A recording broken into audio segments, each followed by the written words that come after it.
guys, and welcome back to my channel. Today I'm making something that is totally typical. It's a typical, I'm going to say a typical Puerto Rican dish, or just a typical Hispanic dish. Anyways, I am making arroz con habichuelas, junto arroz colorado con habichuela, con jamón adentro, and I'm making chuleta. I'm serving this con aguacate and the works. I'm going to give you a quick run of what I'm going to be using. Number one, of course, rice, which I have off camera, but I'm not going to go get that now. Rice, I use long grain. I'm going to probably go around 2 cups to 2 to 3 cups approximately. Homemade sofrito. I have jamón, so smoked ham. I have 1 can of pinto beans drained, and I kind of just, I kind of rinsed them out a little bit. I have sazon, or anything with a natto seed. I have some olives. I have adobo that I made, and this has cumin and annatto and what is it? It has onion and garlic and all that fun stuff in here. I have black pepper, salt, which I always keep. I also have garlic, and I'm going to be using a little bit of extra light tasting olive oil. My chuletas have been pre-seasoned. They've been marinating for a few about 2 days now. Nothing. A little bit of vinegar, sazon, adobo. It has a little bit of the same spices pretty much in there. And put them in Ziploc bags, let them marinate for 1 or 2 days. And that is it. So let's get started. So in my rice pot, I told you the history behind this pot. I'm gonna guess around about 2 tablespoons of extra light tasting olive oil, or the canola oil is fine, corn oil, whatever oil you use is fine. Just don't use like just the regular extra virgin olive oil, because it doesn't taste the same when you use them. Another ingredient that I'm going to be using here that I totally forgot to mention is that I am going to be using ham base. So normally I buy this at any supermarket, and it's just ham flavored base, and that's it. It's like a soup base. Anyways, I'm going to get the oil to warm up.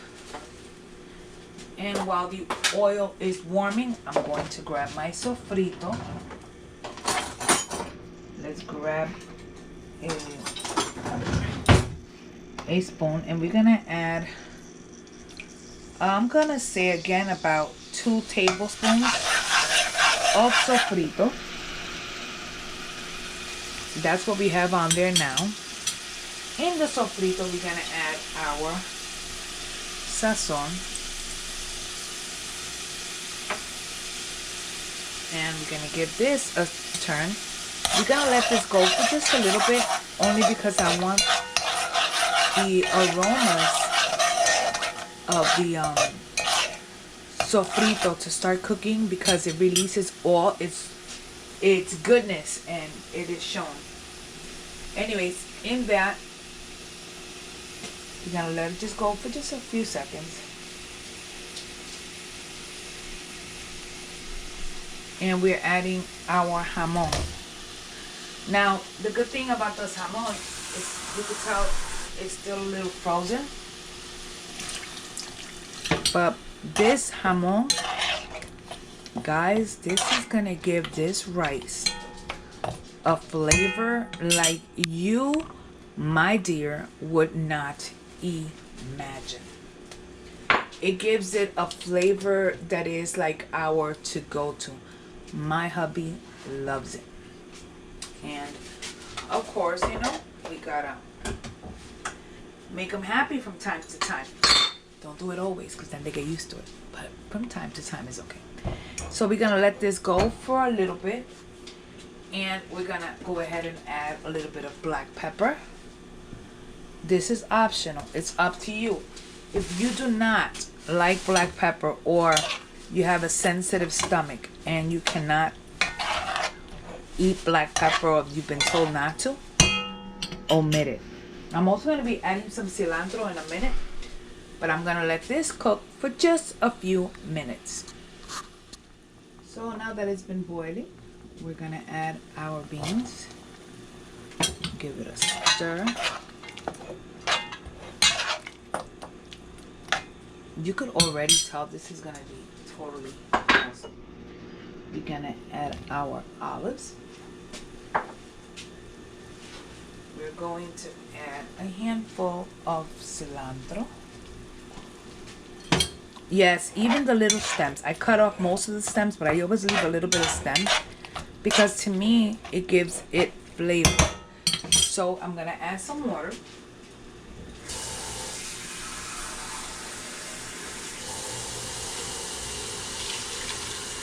While I get my rice prepared, and we're going to let this go for approximately 2-3 minutes while I get my rice rinsed and all that stuff.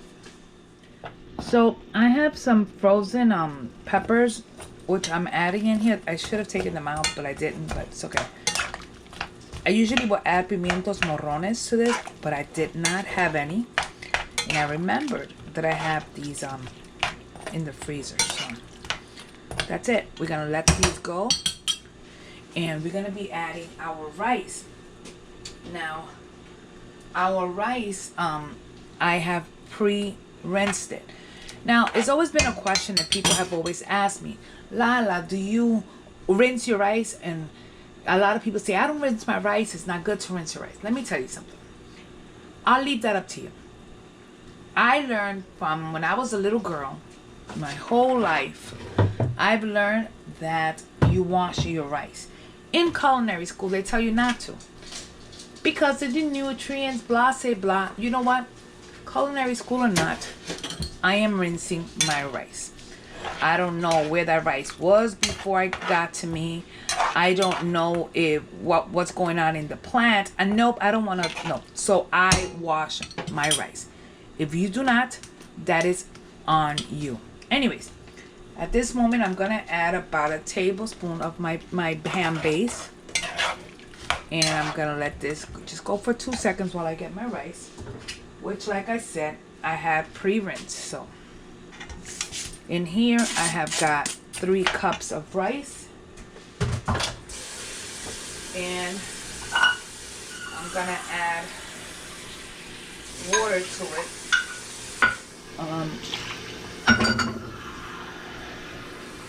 How much water, honestly, depends on how much liquor was in there before.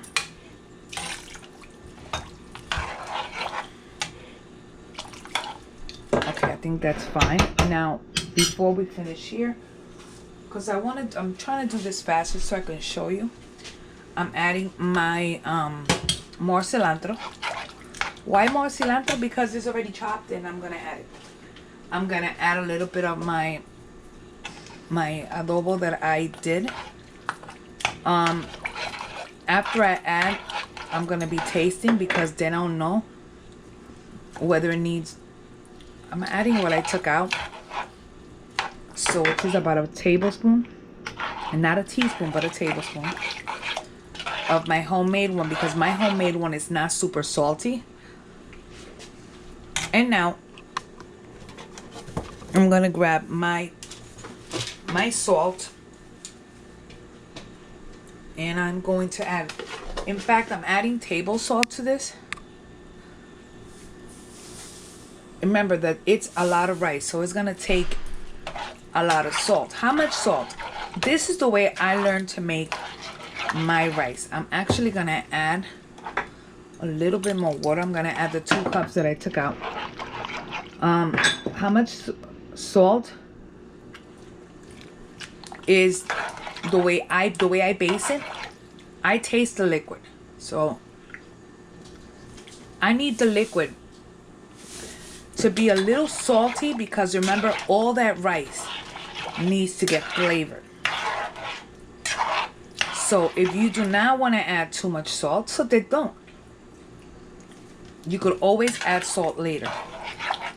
Don't add too much, because once you add it too much, you cannot take it out.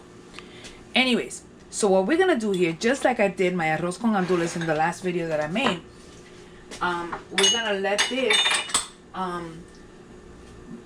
cook until all the liquid evaporates. Once all the liquid has evaporated, then we're gonna cover it, and I'll show you that. I'll show you that when we get to it. But for now, let's just let it go. It's gonna bubble, it's gonna reduce all the liquid, and then I'll show you what's next.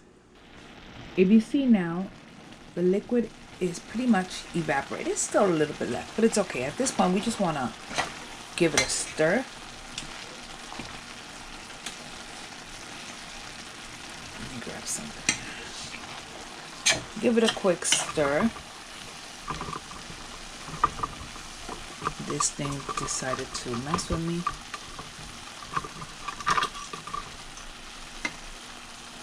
Okay. So I'm giving it a stir. And what we're gonna do is that we're gonna lower the flame to low. And we're gonna grab una hoja de plátano, or a banana leaf, right? And we're gonna cover our rice. And now we're just gonna grab the lid. We're gonna put the lid on. And we're going to allow this to finish cooking, or to steep in here, until the rice is tender, maybe 15 minutes. So in a pan, we have just a little bit of oil. It's not deep frying because I'm not deep frying pork chops, but they're just enough to cook the pork chops. You can tell it's not even covered. And what we're doing here is that we're gonna cook until golden brown and delicious on one side, flipping it, golden brown and delicious on the next. And that is that. Now I want you guys to see really quickly what my rice looks like. Okay, so take a look. Look at that rice. It is absolutely beautiful. Anyways, we continue. The rice is on super low. Rice is already cooked, but I wanted to maintain warm while I finish cooking my meal here. So let's get going. So I flipped them a few minutes ago, and so I'm letting them get nice and golden on the other side. And we're almost there. The only thing we're missing is plátanos, and we're doing that next. So we're gonna remove these, and we're gonna put them in paper towels to drain. Look how beautiful.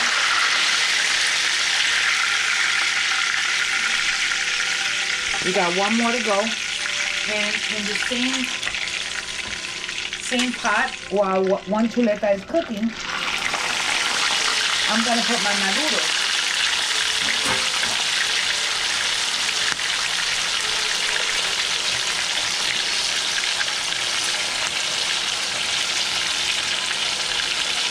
I'm trying to save some time here. And we're gonna cook the maduros until they're golden on one side. Flip them, cook till golden. Blah, blah, blah, you know the routine. So, next, we serve. So, we're adding a little bit of chimichurri sauce right on top of the chuleta. On the last video I posted, I think it was the last video I posted, you'll see the chimichurri sauce. The one for the alcapurrias, that's when you're gonna see it. Anyways, there you go.